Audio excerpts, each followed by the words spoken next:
Assalamualaikum, hai. Saya akan berkongsi resepi mudah bagaimana kita boleh hasilkan susu soya sendiri di rumah. Dan saya akan berkongsi juga sedikit sebanyak mengenai kebaikan soya. Sebenarnya soya ini adalah salah satu superfood. Okay, that's why dalam program hormon diet kami sangat menggalakkan peserta memasukkan menu yang berasaskan soya ke dalam diet harian mereka. Okey, baik, yang pertama kita akan rendam kacang soya ini semalaman. Okey, ini adalah soya organik non-GMO. Okey, penting untuk kita memilih non-GMO soya. Saya tahu ramai yang percaya dengan mitos soya seperti soya menyebabkan breast cancer, soya mengganggu fungsi thyroid, mereka yang mempunyai masalah fibroid dan sis juga dicegah untuk mengambil soya. Okey, ramai yang takut untuk mengambil soya. Sebenarnya soya ini adalah banyak kebaikan ke atas kesihatan manusia. Namun ia mestilah non-GMO soya. Jadi apa itu GMO? Okey, GMO adalah panggilan kepada semua organisma yang diubah genetik mereka. Ini adalah kacang soya yang sudah direndam semalaman. Saiznya akan berkembang sebanyak 3 kali ganda. Okey, kacang soya ini kita akan blend halus sehingga hancur lumat. Okey, dan ia diubah genetiknya untuk tujuan tertentu biasanya, seperti mempercepatkan proses penuaian, okey, ataupun organisma tersebut akan kebal terhadap serangan serangga perosak.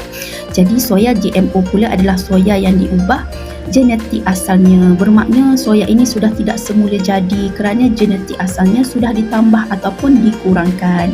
Okey, kita akan menapis soya yang kita sudah blend tadi dengan kain yang bersih. Okey, kita akan menyaring keluar dia punya serat lah. Okey, dan sebenarnya kita akan sambung balik.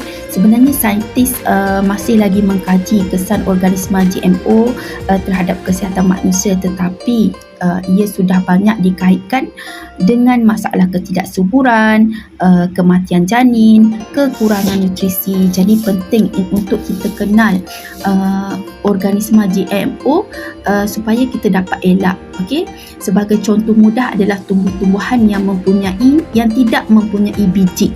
Okey, seperti anggur, oren, tembikai. Okey, seterusnya kita akan masuk kepada kebaikan soya.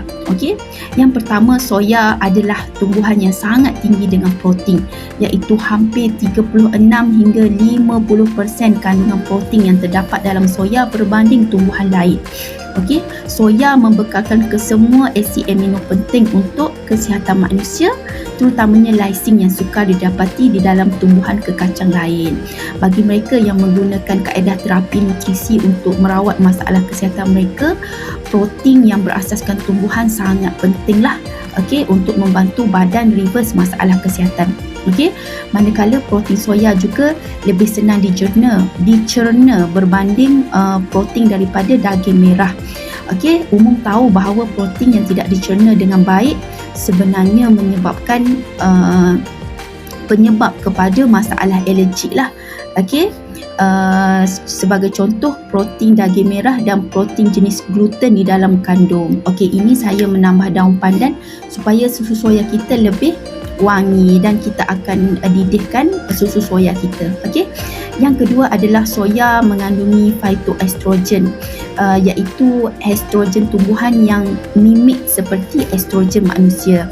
Phytoestrogen membantu dalam mencegah kanser yang berkaitan hormon seperti breast cancer ataupun kanser prostat dan lain-lain kanser. Okey, terdapat kajian oleh Universiti Kebangsaan Singapura mendapati wanita yang mengamalkan diet yang tinggi makanan berasaskan soya dapat mengurangkan risiko breast cancer sehingga 18%.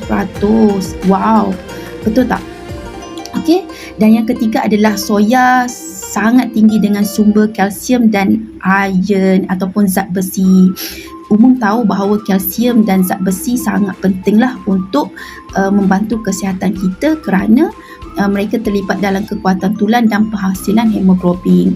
Ini saya menambah gula melaka asli ke dalam susu soya saya. Okey, dan last sekali adalah kalsium dan zat besi di dalam soya lebih senang diserap lah. Okey, so itu sahaja kebaikan soya daripada saya, kita akan sambung ke part seterusnya. Okey, buat mereka yang berminat untuk reverse masalah kesihatan mereka dengan kaedah terapi nutrisi iaitu rejim hormon diet, boleh klik link di bawah untuk sebarang pertanyaan. Okey, selamat mencuba. Bye. Assalamualaikum.